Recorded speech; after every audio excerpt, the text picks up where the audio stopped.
Hello बच्चों, तो मैं आपका बड़ा भाई Himanshu Tiwari.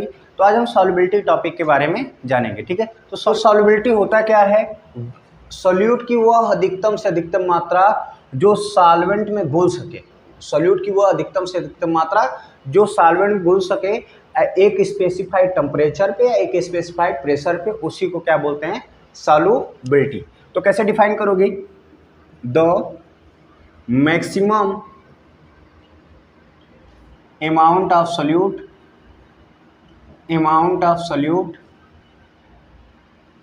that can be dissolved in solvent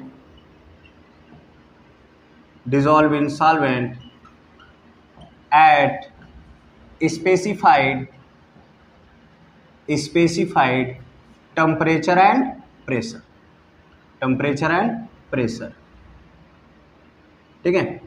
solubility क्या होता है? सॉल्यूट की वह अधिकतम से अधिकतम मात्रा जो सॉल्वेंट में घुल सके एक स्पेसिफाइड टेम्परेचर और प्रेशर के, उसे क्या बोलते हैं? सॉल्युबिलिटी। सॉल्युबिलिटी में ही नाम लिख रहा है, देखो सॉल्युबिलिटी में ही आप इसको ऐसा डिफाइन तैयार कर सकते हो। Solute plus ability is called solubility. यानी सॉल्यूट की वह अधिकतम से अधिकतम मात्रा जो सॉल्वेंट में घुल सके उसे क्या बोलते हैं? सॉल्युबिलिटी। वो डिपेंड करेगा आपका टेम्परेचर और किस पे? प्रेशर पे। ठीक है, तो देख लेते हैं सॉल्युबिलिटी हम दो तरीके से इसमें पढ़ेंगे। Solubility of solid in liquid. पहले हम क्या पढ़ेंगे? Solubility of solid in liquid, और दूसरा हम पढ़ेंगे solubility of gas in liquid. Solubility of solid in liquid और दूसरा हम क्या पढ़ेंगे? Solubility of gas in liquid. ठीक है, अब चलो पहले solubility of solid in liquid पढ़ लेते हैं। अब ध्यान समझो, मैंने एक कंटेनर लिया, ध्यान समझना, समझ में आ जाएगा। हमने एक कंटेनर ले लिया, इस कंटेनर में क्या है? सॉल्वेंट है जो कि वॉल्यूम के रूप में है। किसके रूप में है? वॉल्यूम के रूप में है। हमने इसमें सॉल्यूट मिला दिया जो किसके रूप में? सॉलिड के रूप में क्या है? सॉल्यूट है। ठीक है, आपने सॉल्यूट मिलाया, ठीक है, सॉल्यूट घुल गया। मैं मान लेता हूँ 500 ml आपका सॉल्वेंट है, तो मैं 20 ग्राम सॉल्यूट मिलाया, 5 ग्राम और सॉल्यूट मिलाया, मिलाते मिलाते गया, मतलब मैं मान लेता हूँ 40 ग्राम सॉल्यूट मिलाया, तो सॉल्यूट पूरी तरह से घुल गया। अब सॉल्यूट मिला रहा हूँ तो वो उस समय वो नहीं घुल रहा है, तो उसी को क्या बोलता है? Solubility of solid in liquid. Solubility of solid in liquid मतलब सॉल्युबिलिटी ऑफ सॉलिड लिक्विड को कैसे डिफाइन करोगे? The maximum amount of solid solute dissolve in a solvent at a specified temperature is called solubility of solid in liquid. फिर से, the maximum amount of solid solute dissolve in a solvent at a specified temperature is called solubility of solid in liquid। ठीक है, तो solubility of solid in liquid किस किस factor पे affect करता है? सबसे पहले दो फैक्टर पे अफेक्ट करना चाहिए। ठीक है, सबसे पहले फैक्टर होता है effect of temperature. Effect of temperature आपको पता है, यदि अगर मैं सॉल्वेंट के अंदर का सॉल्यूट मिलाता हूँ, जैसे मान लो पानी के अंदर का चीनी मिला रहे हो, जैसे चाशनी बनानी हो, तो पानी के अंदर का चीनी मिलाते हो, देखते हो क्या होता है कि जब चीनी घुल जाता है, फिर और चीनी मिलाते हैं, थोड़ा सा हीट देते हैं, तो चीनी और क्या होने लगता है? घुलने लगता है। यानी अगर टेम्परेचर बढ़ाते हैं तो सॉल्यूट क्या होता है? और ज़्यादा मात्रा में उसको सॉल्यूट को और मिलाएंगे तो और क्या होगा? घुल जाएगा। यानी अगर देखो तो सॉल्युबिलिटी डायरेक्टली प्रोपोर्शनल किसके? टेम्परेचर के। यानी जितना ज़्यादा टेम्परेचर बढ़ाओगे उतना ज़्यादा क्या होगा? सॉल्यूट जो है वो उसकी एबिलिटी घुलने क्या होगी? ज़्यादा होगी। तो यानी ऐसे बोल सकते हो सॉल्युबिलिटी जो होता है वो डायरेक्टली प्रोपोर्शनल किसके होता है? टेम्परेचर के। किसके डायरेक्टली प्रोपोर्शनल होता है? टेम्परेचर के। यहाँ से दो शर्त बनता है, और ये दो शर्त के बारे में जो बताए थे वो ली चैटलियर साहब ने बताया था। उन्होंने क्या बोला था? उन्होंने एक सिद्धांत दिया था। क्या सिद्धांत दिया था? ध्यान समझना। उन्होंने बोला था यदि सॉल्युबिलिटी डायरेक्टली प्रोपोर्शनल टेम्परेचर के, सॉल्युबिलिटी किसके? डायरेक्टली प्रोपोर्शनल टेम्परेचर के, यानी टेम्परेचर बढ़ने पर सॉल्युबिलिटी क्या होगा? बढ़ेगा। यदि मान लो ये एक्सोथर्मिक प्रोसेस शो करे या एंडोथर्मिक प्रोसेस शो करे, तो उस समय सॉल्युबिलिटी बढ़ेगी घटेगी? ये चीज़ किसने बोला था? ली चैटलियर प्रिंसिपल साहब ने बताया था। तो अब ध्यान समझना, आप थोड़ा सा इसको एक्सपेरिमेंटली समझो। अब देखो ध्यान से, यदि मान लो ऐसा कोई सबस्टेंस सॉल्वेंट है, मैंने सॉल्यूट मिला दिया, अब मैं हीट दे रहा हूँ। हीट देने पे क्या हो आपका जो है, मैं टेम्परेचर दे रहा हूँ, टेम्परेचर देने में क्या हो? हीट इवॉल्व हो जाए, हीट इसमें रुके ना, हीट क्या हो? बाहर निकल जाए। हीट बाहर निकल जाएगा, the process in which heat release is called exothermic.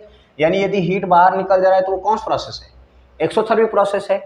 यानी अगर हीट निकल जाएगा बाहर, यदि आप सॉल्यूट मिलाओगे, यदि आप सॉल्यूट मिलाओगे, उस कंडीशन में सॉल्यूट घुलेगा, हीट अंदर रहा ही नहीं, तो हीट नहीं रहा तो सॉल्यूट टूटेगा ही नहीं, टूटेगा नहीं यानी डिसोसिएट नहीं होगा, डिसोसिएट नहीं होगा तो वो घुलेगा नहीं। यानी अब सॉल्यूट मिलाओगे तो सॉल्यूट क्या होगा, नहीं घुलेगा। कब नहीं घुलेगा, जब ये कैसा प्रोसेस हो, एक्सोथर्मिक प्रोसेस हो।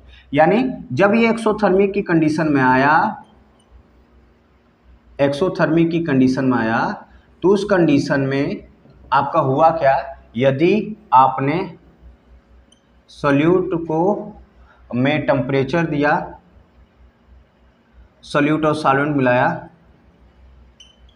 आपने टेम्परेचर दिया, तो उस कंडीशन में सॉल्यूशन तो बना, लेकिन आपका हीट क्या हुआ, बाहर निकल गया। अगर ऐसा कंडीशन हो तो ये कैसा होगा, एक्सोथर्मिक कंडीशन। इस कंडीशन में डेल्टा एस सॉल्यूशन होगा, जो हाइड्रेशन एंथैल्पी होगा। जितना अमाउंट ऑफ एनर्जी दे रहे हो उतना अमाउंट ऑफ एनर्जी आपका अगर है तो हाइड्रेशन एंथैल्पी 0 होगा। यदि जितना अमाउंट ऑफ एनर्जी दे रहे हो उससे कम अमाउंट ऑफ एनर्जी बच रहा है तो हाइड्रेशन एंथैल्पी क्या होगा, निगेटिव होगा। और जितना अमाउंट ऑफ एनर्जी दे रहे हो उससे ज़्यादा अमाउंट ऑफ एनर्जी होगा तो हाइड्रेशन एंथैल्पी कितना होगा, पॉजिटिव होगा। तो इस कंडीशन में जितना अमाउंट ऑफ एनर्जी दे रहे हो उतना अमाउंट ऑफ एनर्जी इसमें नहीं है, एस्केप हो जा रहा है, बाहर निकल जा रहा है। तो इस कंडीशन में हाइड्रेशन एंथैल्पी कितना होगा, सॉल्यूशन का वो कितना होगा, 0 होगा, 0 से कम होगा, सॉरी 0 से क्या होगा, कम होगा। ठीक है, ये डेल्टा एस सॉल्यूशन क्या होगा आपका, निगेटिव होगा। मान लो दूसरा कंडीशन हो यदि इंडोथर्मिक हो, कैसा हो, इंडोथर्मिक प्रोसेस हो। इंडोथर्मिक कंडीशन होगा तब क्या होगा, यदि ऐसा समझो इंडोथर्मिक कंडीशन हुआ, इंडोथर्मिक कंडीशन में ऐसा समझो होगा क्या कि यदि मान लो जो है इंडोथर्मिक यानी हीट दे रहे हो या टेम्परेचर दे दो, टेम्परेचर देने में हीट क्या है, इसी के अंतर्गत सॉल्वेंट के अंतर्गत आप सॉल्यूट मिला रहे हो, सॉल्यूशन के अंतर्गत ही हीट प्रेजेंट है। ठीक है, सॉल्यूशन के अंतर्गत हीट क्या है, प्रेजेंट है। यदि हीट सॉल्यूशन के अंतर्गत ही प्रेजेंट है तो उस कंडीशन में आप सॉल्यूट मिलाओगे, सॉल्यूट क्या हीट पाने की वजह से टूटेगा, डिसोसिएट होगा और घुलेगा। सॉल्यूट मिलाओगे डिसोसिएट होगा और घुलेगा। यानी यदि एंडोथर्मिक प्रोसेस हुआ तो उस कंडीशन में सॉल्यूट की एबिलिटी घुलने क्या होगी, ज़्यादा होगी। तो एंडोथर्मिक कंडीशन में यदि आप सॉल्यूट सॉल्वेंट मिलाते हैं तो इस कंडीशन में आपका टेम्परेचर क्या, अगर हीट दो टेम्परेचर दोगे तो हीट क्या होगा, एब्जॉर्ब होगा, हीट एब्जॉर्ब होगा। उस कंडीशन में आपका क्या बनेगा, सॉल्यूशन ज़्यादा बनेगा, यानी सॉल्युबिलिटी क्या होगी, ज़्यादा होगी। एंडोथर्मिक केस में सॉल्युबिलिटी क्या होगी, ज़्यादा होगी। और यहाँ पे डेल्टा एस सॉल्यूशन क्या होगा, वो भी क्या होगा, ज़्यादा होगा। ठीक है, डेल्टा एस सॉल्यूशन क्या होगा, ज़्यादा होगा, कंपेयर ना। तो आप देखोगे एनसीईआरटी में एक लाइन होगा जो कि हम यहाँ से डाल देते हैं। एनसीईआरटी में एक लाइन होगा जहाँ पे आपको ये दिख रहा होगा कि ली चैटलियर प्रिंसिपल साहब ने दिया था क्या कि यदि आप मैक्सिमम अमाउंट सोल्यूट को अगर डिजोल्व करना चाहते हो तो वो इंडोथर्मिक प्रोसेस में होगा, जहाँ पे डेल्टा एस सॉल्यूशन क्या होगा, वो 0 से क्या होगा। दूसरे इफेक्ट की बात करेंगे जो होगा प्रेशर का। कौन सा इफेक्ट दूसरा होगा, पहला इफेक्ट है क्या, इफेक्ट ऑफ टेम्परेचर, दूसरा होगा इफेक्ट ऑफ प्रेशर। प्रेशर का क्या प्रभाव पड़ता होगा, इफेक्ट ऑफ प्रेशर। आपको पता है कि सॉलिड क्या है, इनकम्प्रेसिबल है। यदि सॉलिड को अगर वाटर मिला दे रहे हो तो उस पर प्रेशर दे रहे हो, किसी चीज़ से प्रेशराइज कर रहे हो, तो क्या सॉलिड जो है सॉल्वेंट के अंदर घुलेगा, नहीं घुलेगा। यानी sir effect of pressure, pressure does not effect of solubility of solid liquid because they are incompressible. ठीक है, तो सॉलिबिलिटी ऑफ सॉलिड लिक्विड ये देख लीजिए। और उसके बाद एक एनसीईआरटी का आपको यहाँ पे एक पेज दिख रहा होगा इसके अंदर। ठीक है, तो इसको थोड़ा सा ध्यान से पढ़िएगा। ठीक है, तो उसके बाद जो है solubility of gas and liquid की बात करते हैं।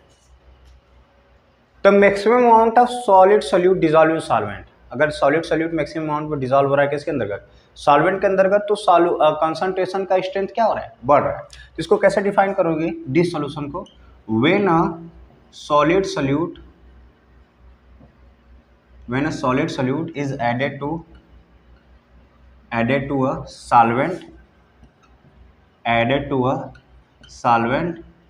and it increase concentration of solution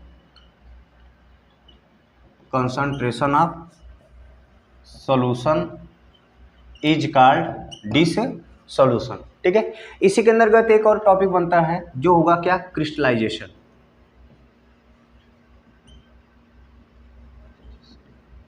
यानी जिसको बोलते हैं क्रिस्टलीयकरण।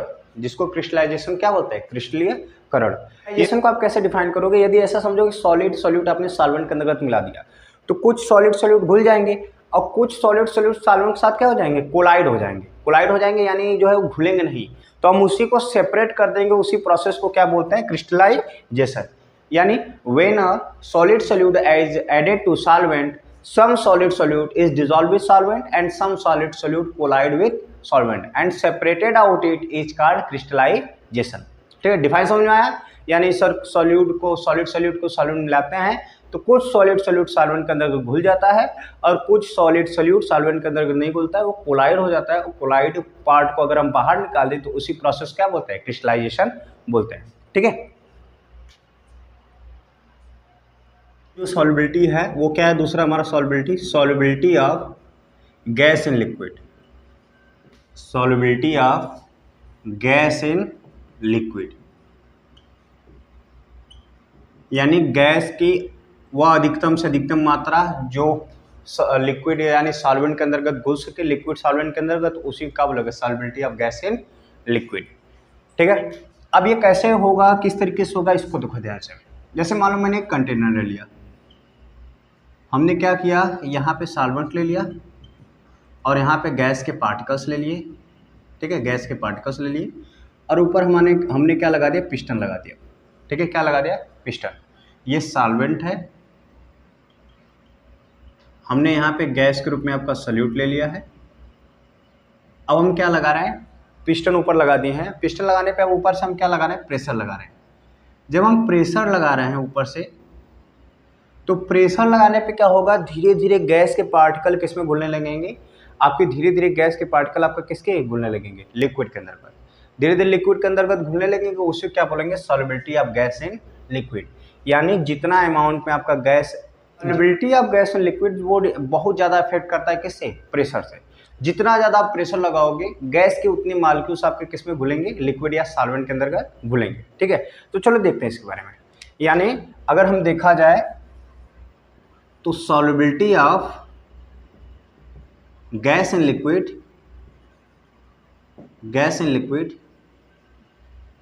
वो बहुत ज़्यादा अफेक्ट करता है किससे, प्रेशर से। बहुत ज़्यादा किससे अफेक्ट करता है, प्रेशर से। यानी जितना ज़्यादा प्रेशर लगाओगे उतना ज़्यादा गैस जो है, गैस क्या होगा, सॉल्युबल होगा किसके अंतर्गत, लिक्विड के अंतर्गत। ठीक है, तो अब हुआ क्या है कि इसके बारे में अच्छे से जानकारी जो दिए थे वो हेनरी साहब ने दिया था। किसने दिया था, हेनरी साहब ने। हेनरी साहब ने एक नियम दिया था, उन्होंने क्या बोला था, उन्होंने बोला क्या, हम जितना ज़्यादा प्रेशर लगाएंगे, गैस जो वेपर फेज में गैस है, जितना ज़्यादा प्रेशर लगाएंगे वो गैस जो वेपर फेज में है वो उतना ही ज़्यादा उसके मोल फ्रैक्शन किसके अंतर्गत घुलेंगे, सॉल्यूशन के अंतर्गत घुलेंगे या सॉल्वेंट के अंतर्गत घुलेंगे। इसी को क्या नाम दे दिया गया, हेनरी नाम। हेनरी साहब ने क्या बोला कि यदि आप जितना प्रेशर दोगे उतना ज़्यादा गैस के मोल किसके अंतर्गत घुलेंगे, सॉल्यूशन या सॉल्वेंट के अंतर्गत घुलेंगे। उसी को उन्होंने क्या नाम दे दिया, हेनरी लॉ। ठीक है, तो कैसे डिफाइन करोगे, the partial pressure of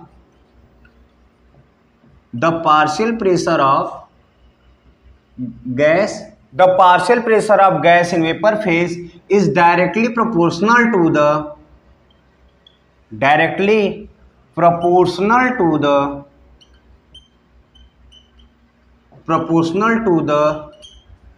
mole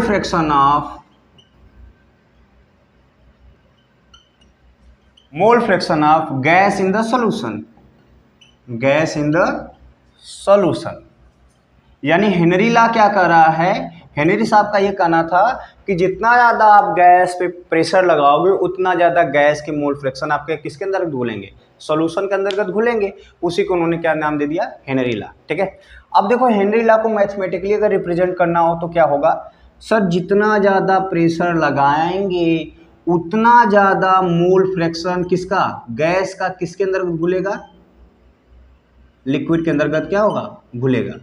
ठीक है, यानी जितना ज़्यादा सर प्रेशर लगाएंगे उतना ज़्यादा मोल फ्रैक्शन किसके अंतर्गत घुलेगा, आपका लिक्विड के अंतर्गत घुलेगा। तो आपको पता है डायरेक्टली प्रोपोर्शनल अगर हटाना हो तो हम क्या करेंगे, यदि डायरेक्टली प्रोपोर्शनल लगाएंगे इक्वल टू होगा और यहाँ पे एक कांस्टेंट लगता है, यहाँ पे कांस्टेंट क्या लगेगा, KH, यानी P इक्वल टू आ गया KH।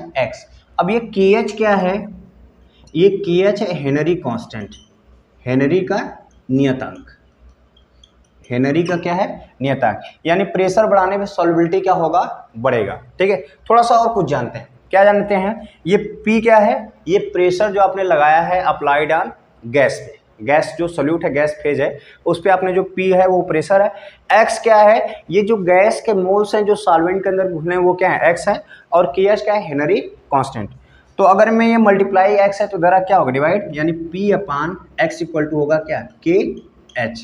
यानी अगर देखा जाए कि अब इस कंडीशन में होगा क्या, KH बढ़ाने पे प्रेशर तो बढ़ेगा लेकिन सॉल्युबिलिटी क्या होगा घटेगा, यानी हेनरी कांस्टेंट बढ़ाने पे प्रेशर बढ़ता है लेकिन सॉल्युबिलिटी क्या होता है घटता है। ठीक है, तो ये रहा आपका solubility of gas and liquid और ये रहा हेनरी लॉ। एनसीईआरटी में एक लाइन दिया होगा, यहाँ आप देख रहे हो तो यहाँ लिखा होगा the partial pressure of vapour gas in vapour phase is directly proportional to the mole fraction of gas in solution is called Henry law. ठीक है, वहां पे मैथमेटिकली रिप्रेजेंटेशन भी आपको क्या हुआ दिया होगा, P is directly proportional to X and P equal to KH X। ठीक है, तो अब देखो इसके बारे में थोड़ा सा और चलते हैं और जानते हैं, हम जानेंगे एप्लीकेशन ऑफ हेनरी लॉ, यानी हेनरी लॉ के कौन कौन से अनुप्रयोग हैं। तो आपको नीचे दिख रहा होगा, सबसे पहला होता है कार्बोनेटेड ब्यूरेज, यानी सॉफ्ट ड्रिंक के अंतर्गत जो आपका कार्बन डाइऑक्साइड है उसको इंक्रीज करने के लिए, कार्बन डाइऑक्साइड को सॉल्युबल करने के लिए हम क्या करते हैं प्रेशर लगाते हैं। हाईली प्रेशर पे हम क्या करते हैं कार्बन डाइऑक्साइड को किसके अंदर जो है डिसॉल्व कर देते हैं सॉफ्ट ड्रिंक के अंतर्गत, और उसको हाईली प्रेशर पे हम उसको क्या कर देते हैं बॉटल को सील्ड कर देते हैं। To increase the solubility of carbon dioxide in soft drink and soda water the bottle is sealed with high pressure. दूसरा एप्लीकेशन ऑफ हेनरी लॉ होगा जो आपको नीचे दिख रहा होगा, उसमें ये दिया गया हेनरी साहब ने ये बताया था, यदि हम समुद्र के निचली सतह पे जाते हैं तो हम क्या करते हैं, निचली सतह पे जाते हैं तो हम उस समय क्या ज्यादा होता है प्रेशर ज्यादा होगा तो सॉल्युबिलिटी क्या होगा ज्यादा, उस कंडीशन में क्या होगा गैस क्या होंगे जो है ज्यादा सॉल्युबल होंगे। यानी अगर मैं समुद्र के निचली सतह पे जाने लगा, धीरे धीरे अगर मैं निचली सतह पे गया तो निचली सतह पे जाने पे क्या होगा गैस की मात्रा जो है हमारे शरीर के अंतर्गत, हमारे ब्लड के अंतर्गत, हमारे टिश्यूज के अंतर्गत वो ज़्यादा मात्रा में क्या होंगे घुलेंगे। क्यों? क्योंकि प्रेशर ज़्यादा है। अब ज़्यादा मात्रा में घुल गए, अब हम ऊपर आ गए। अब मान लो झटके से अगर हम ऊपर आ रहे हैं, नीचे से आप ऊपर जब आते हो तो आपका प्रेशर क्या होता है कम होगा, प्रेशर कम होगा तो सॉल्युबिलिटी भी क्या होगा कम होगा। यानी जो गैस आपका जो ब्लड और टिश्यूज के अंदर घुला होगा वो झटके से क्या होगा बाहर निकलने की कोशिश करेगा। अब उसमें डिपेंड करता है कि हमारे अंदर शरीर के अंदर कौन से गैस के मालिक्यूल्स घुले हों। जैसे मान लो नाइट्रोजन घुले हो, उसके मालिक्यूल्स और साइज क्या होते हैं बड़े बड़े होते हैं।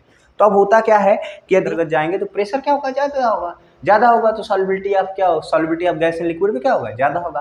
तो उस कंडीशन में हम ना, और ब्लड हमारा किसकी तरह बिहेव करेगा लिक्विड की तरह। तो अब क्या होगा गैस जो है नाइट्रोजन जो होगा ऑक्सीजन होगा वो हमारे क्या होंगे शरीर के अंतर्गत क्या होंगे घुलेंगे। घुलने के बाद क्या होगा हम झटके से यदि ऊपर की तरफ आते हैं, यदि ऊपर की तरफ आएंगे तो जो नाइट्रोजन और ऑक्सीजन गैस है वो क्या होगा बाहर निकलने की कोशिश करेगा, और बाहर निकलने की कोशिश करेगा तो बबल्स के रूप में निकलेगा। ठीक है, वो बबल्स के रूप में निकलेगा जिसके कारण क्या होगा हमारे टिश्यूज जो है ब्रस्ट हो जाएंगे, और जो है हमको एक रोग होगा जिसे बेंड्स रोग बोलते हैं। बेंड्स रोग क्या होगा नाक से खून निकलने लगेगा, कान से खून निकलने लगेगा, हमारा शरीर कमजोर हो जाएगा। तो ये सब चीज़ें बेंड्स रोग के अंतर्गत आते हैं। और इसीलिए जो है इसको जो है बेंड्स रोग से बचने के लिए हम लोग क्या करते हैं, तो जो स्कूबा डाइवर्स होते हैं वो क्या लेते हैं टैंक लेते हैं, उसमें डाइल्यूटेड एयर होता है जिसमें आपको मात्रा दिया होगा हीलियम का इतना परसेंटेज, नाइट्रोजन का इतना परसेंट, ऑक्सीजन का इतना परसेंटेज। जिसके कारण क्या होता है यदि आप वो स्कूबा डाइवर्स यदि डीप सी के अंतर्गत गए हैं, यदि जब ऊपर आएंगे तो उनको डाइल्यूटेड एयर मिलेगा। डाइल्यूटेड एयर मतलब उसके मॉलिक्यूल्स छोटे छोटे होंगे, जो बाहर निकलेंगे थोड़ा बहुत दर्द होगा लेकिन उतना दर्द नहीं होगा जो उनको एक झटके से बाहर निकलने पे जो मॉलिक्यूल्स बड़े बड़े होते हैं उनसे निकलने पे होता है। ठीक है, अब हम तीसरा पढ़ेंगे एप्लीकेशन ऑफ हेनरी लॉ, जो आपको यहाँ दिख रहा होगा वो होगा अनोक्सिया। क्या होगा अनोक्सिया, जो पर्वतारोही हैं, जो पर्वतारोही हैं पर उसके बारे में जानते हैं। ठीक है, जैसे पर्वतारोही हैं जो पर्वत पे चढ़ते हैं, आप देखते हो जब ऊपर चढ़ते जाते हो तो ऑक्सीजन लेवल क्या होता है धीरे धीरे कम होने लगता है। यानी हमारे बॉडी के अंतर्गत ऑक्सीजन की सॉल्युबिलिटी क्या होगी धीरे धीरे कम होने लगेगी। धीरे धीरे कम होने लगेगी तो हम ऊपर की तरफ जाने लगते हैं, तो पर्वत चढ़ते हैं तो हमारा ऑक्सीजन लेवल धीरे धीरे क्या होता है कम होता है। ऑक्सीजन लेवल कम होता है यानी हम लोगों का जो ऑक्सीजन लेवल है यदि वो कम होगा तो हमारे शरीर के अंतर्गत ऑक्सीजन क्या होगा कम घुलेगा। अब कम घुलेगा तो हमारे सोचने की क्षमता क्या होगी कम होगी, हमारे सोचने की क्षमता कम होगी। इसी रोगों को क्या बोलते हैं अनोक्सिया। इसी चीज से बचने के लिए हम लोग क्या करते हैं वहां पे ऑक्सीजन मिले। तो मिलेंगे नेक्स्ट वीडियो के अंतर्गत, जिसके अंतर्गत हम क्या करेंगे, सॉल्युबिलिटी और कंसंट्रेशन टर्म्स है न्यूमेरिकल लगाएंगे। ठीक है, मिलते हैं।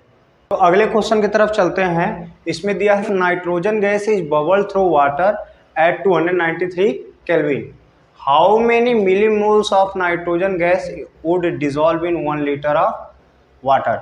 यानी पूछ क्या रहा है, पूछ क्वेश्चन ये रहा है कि कितने मिलीमोल्स होंगे गैस के, नाइट्रोजन गैस के, वो 1 लीटर आपके वाटर में क्या होंगे, डिजॉल्व होंगे।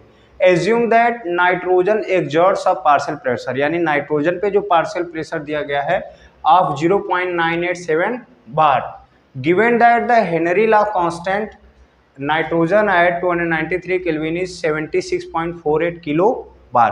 ठीक है, तो पहले क्या क्या गिवन है, पहले दिया क्या है, पार्शियल प्रेशर दिया है, नाइट्रोजन जो एग्जर्ट कर रहा है उसका पार्शियल प्रेशर कितना दिया है, 0.987 बार दिया है। ठीक है, 0.987 बार दिया है। उसके बाद क्या दिया, और क्या गिवन है, और दिया है हेनरी कांस्टेंट। हेनरी कांस्टेंट वो कितना दिया गया है आपको, 76.48 किलो बार है। ठीक है, किलो बार है तो इसको किस में चेंज करें, बार में चेंज करें। तो बार में चेंज करेंगे तो होगा क्या, 76.48 में हम 1000 का क्या कर देंगे, मल्टीप्लाई। तो मल्टीप्लाई करेंगे तो होगा क्या, 3 डिजिट है, 3 डिजिट उधर चल जाएगा तो 480, यानी आपका यहाँ पे बार आ जाएगा कि हेनरी कांस्टेंट का आपका किलो बार से चेंज हो गया बार में। ठीक है, तो हमको क्या निकालना है, मिली मोल्स निकालना है। तो यानी पहले हम क्या निकालेंगे, मोल्स निकालेंगे। तो मोल्स निकालने से पहले हम जान लेते हैं कि क्या फार्मूला होता है हेनरी लॉ का हिसाब से।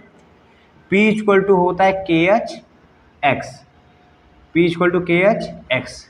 तो प्रेशर दिया है पार्शियल प्रेशर, हेनरी कांस्टेंट दिया है, यहाँ से हम क्या निकाल दें, मोल फ्रैक्शन निकाल दें, किसका, नाइट्रोजन का।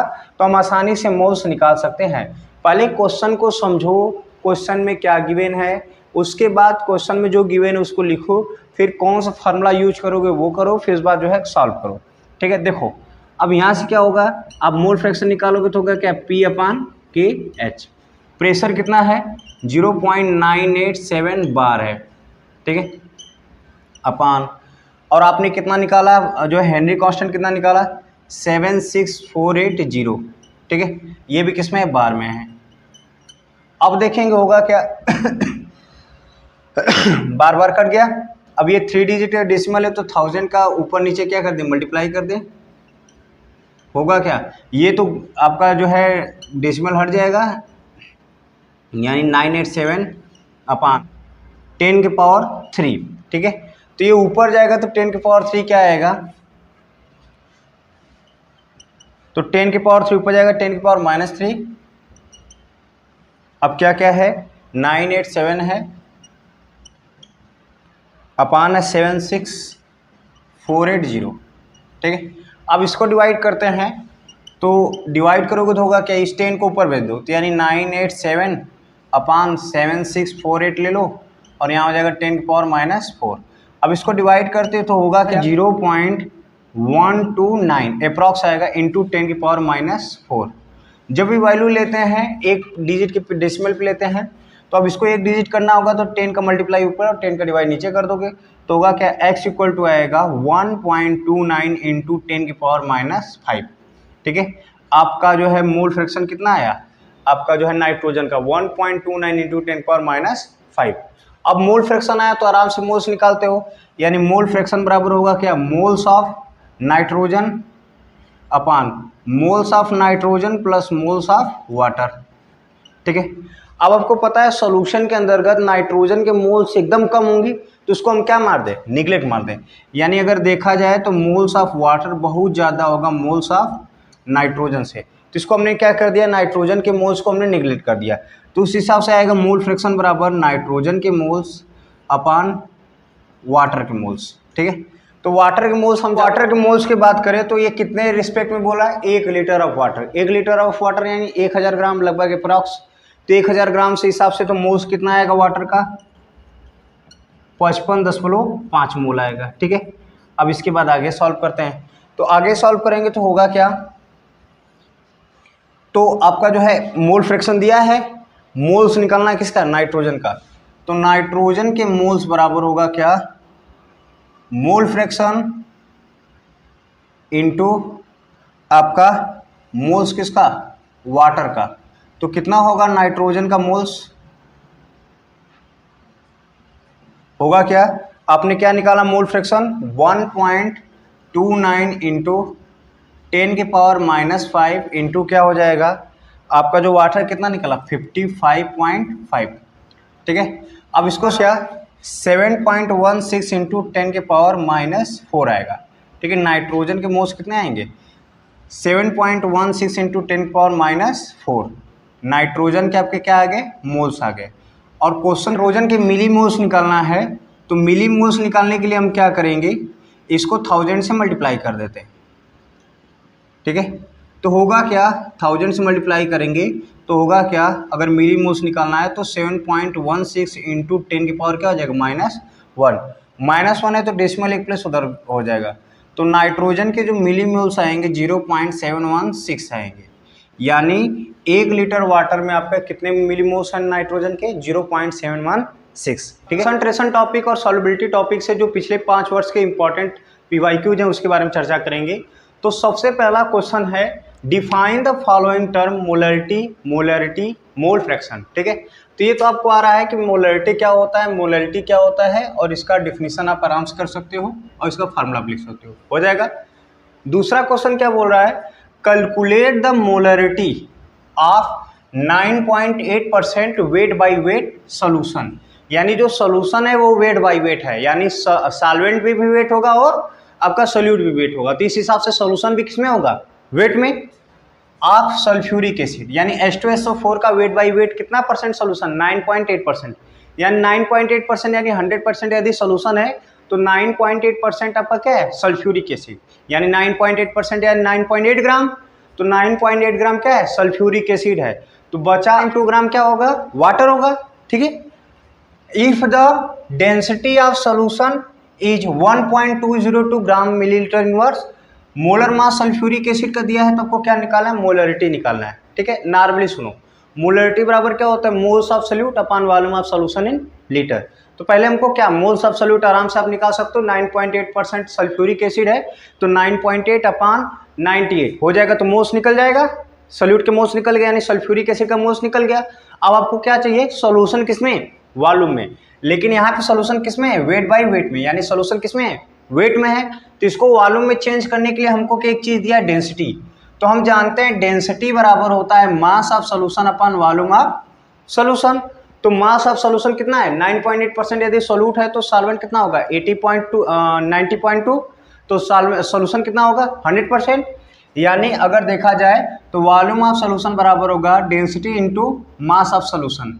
मास ऑफ सोल्यूशन कितना होगा 100 ग्राम इंटू डेंसिटी कितना है 1.202 करेंगे तो आपका क्या आ जाएगा वॉल्यूम आ जाएगा। वॉल्यूम किस में आएगा ml में आएगा, तो उसको आप जो है लीटर में चेंज करके आराम से फार्मूले पर रख के निकाल सकते हो जाएगा, ठीक है। उसके बाद अगला क्वेश्चन है a solution of glucose molar mass 180 gram mole litre inverse in water is labelled as 10% by mass, यानी ग्लूकोज का सोल्यूशन है जो 10% बाई मास के हिसाब से बनाया गया है, ठीक है। 10% बाई मास के हिसाब से यानी 10 ग्राम क्या होगा ग्लूकोज होगा तो 90 ग्राम क्या होगा वाटर होगा। What would be the molarity and molality होगा, ठीक है, molarity and molality of solution. पहली बात तो देखो इसमें मोलरिटी और मोलैलिटी पूछा है तो पहले मोलैलिटी देख लेते हैं। मोलैलिटी में क्या होता है formula moles of solute upon mass of solvent in KG. तो पहले देखो सोल्यूट क्या है ग्लूकोज है 10% बाई मास, यानी 10 ग्राम क्या होगा ग्लूकोज होगा, तो इसका आराम से आप मोल्स निकाल सकते हो 10/180 आराम से आपका क्या आ जाएगा मोल्स आ जाएगा। उसके बाद सॉल्वेंट दिया है 10 ग्राम, यदि सोल्यूट है तो 90 ग्राम क्या होगा सॉल्वेंट होगा, तो उसको 1000 ग्राम में दिया तो उसको किलो में चेंज कर देंगे तो आपका आराम से क्या निकल जाएगा मोलरिटी निकल जाएगा। लेकिन यहाँ पे मोलरिटी थोड़ा सा दिक्कत होगा। मोलरिटी क्यों दिक्कत होगा क्योंकि आपका सोल्यूशन किस में है मास में है, इसको वॉल्यूम में चेंज करने के लिए क्या सेम प्रोसेस फार्मूला लगाएंगे डेंसिटी बराबर मास अपॉन वॉल्यूम, तो वॉल्यूम बराबर होगा mass into density of solution, दोनों डेंसिटी ऑफ सोल्यूशन बराबर mass of solution upon volume of solution formula लगाओगे तो वॉल्यूम इक्वल टू होगा मास इंटू डेंसिटी, ठीक है। वहां से वॉल्यूम निकाल के आराम से आप मोलरिटी का फार्मूला भी यूज कर सकते हैं। उसके बाद अगला क्वेश्चन है why aquatic animal are more comfortable in cold water than in warm water. क्योंकि कोल्ड वाटर में जो है सॉल्युबिलिटी ऑक्सीजन क्या होता है, ज़्यादा होता है कंपेरिजन टू वार्म वाटर में, इसीलिए एक्वेटिक एनिमल कोल्ड वाटर में ज़्यादा रहने का जो है रहते हैं कंपेरिजन टू वार्म वाटर में। ठीक है, उसके बाद आपका अगला क्वेश्चन है स्टेट हेनरी लॉ। आपको हेनरी लॉ बताना है, P इक्वल टू KHX। ठीक है, उसको आप हेनरी लॉ को स्टेट करोगे। Why is air diluted with helium in the tanks used by scuba divers? क्यों जो है स्कूबा डाइवर्स होते हैं वो हीलियम डाइल्यूटेड एयर लेते हैं, ऐसा क्यों? क्योंकि आपको पता है कि जो नीचे से ऊपर आते हैं तो प्रेशर डिक्रीज होता है, तो हमारे शरीर में जो गैस होते हैं अगर वो बड़े बड़े मालिक्यूल्स होंगे तो वो क्या करेंगे, हमको एक रोग दे देंगे। वो कौन सा रोग होता है? बेंड्स रोग। तो उसी से बचने के लिए हम डाइल्यूटेड एयर लेते हैं। ठीक है, तो इसको अपने लैंग्वेज में आप लिख लेंगे। ठीक है, उसके बाद अगला क्वेश्चन क्या है, स्टेट हेनरी लॉ। आपको हेनरी लॉ को स्टेट करना है। उसके बाद आपको सॉल्युबिलिटी निकालना है। सॉल्युबिलिटी का मतलब आपको निकालना है कि मोल फ्रैक्शन, कार्बन डाइऑक्साइड के कितने मोल्स आपके जो है सॉल्यूशन कितने हैं, डिजॉल्व हुए हैं। ठीक है, वाटर के अंतर्गत कार्बन डाइऑक्साइड के कितने मोल्स हैं, उसी को निकालने के लिए आपको क्या है, आपको यूज करना है आपका सॉल्युबिलिटी वाला फार्मूला। यानी आप जाओगे तो हेनरी लॉ के फार्मूले के साथ जाओगे तो यहाँ पे अंडर प्रेशर कितना दिया है, 760 mmHg, यानी प्रेशर भी दिया है कितना, 760 mmHg। अब उसके बाद KH दिया है, हेनरी कांस्टेंट दिया है कितना, 1.25 × 10⁶ mmHg, यानी हेनरी कांस्टेंट दिया है, प्रेशर दिया है, तो आप मोल फ्रैक्शन आराम से निकाल सकते हो। P इक्वल टू क्या फार्मूला यूज करोगे, P इक्वल टू होगा KHX। इस फार्मूले से आपको ये निकालना है तो आप आराम से ये निकाल सकते हैं। ठीक है, उसके बाद क्या है, state Henry law, mention two of its important application. तो हेनरी लॉ क्या होता है और दो एप्लीकेशन, यानी आप जो अनुक्सिया के बारे में बोल सकते हो और कार्बोनेटेड ब्यूरेज बारे में बोल सकते हो। ठीक है, दो के बारे में आपको तैयार करना है। ठीक है, उसके बाद बात करते हैं कि NCERT में सॉल्युबिलिटी टॉपिक और कंसंट्रेशन टर्म में दोनों मिला के अगर देखा जाए तो 7 क्वेश्चन है, 1.1 से 1.7 क्वेश्चन तक। ठीक है, तो 7 क्वेश्चन 1 वह 6 से 7 क्वेश्चन ये टोटल आप कर लेते हैं, तो इसके अलावा और कोई क्वेश्चन करने की जरूरत नहीं है। इतना क्वेश्चन आपका इस टॉपिक के लिए पर्याप्त है।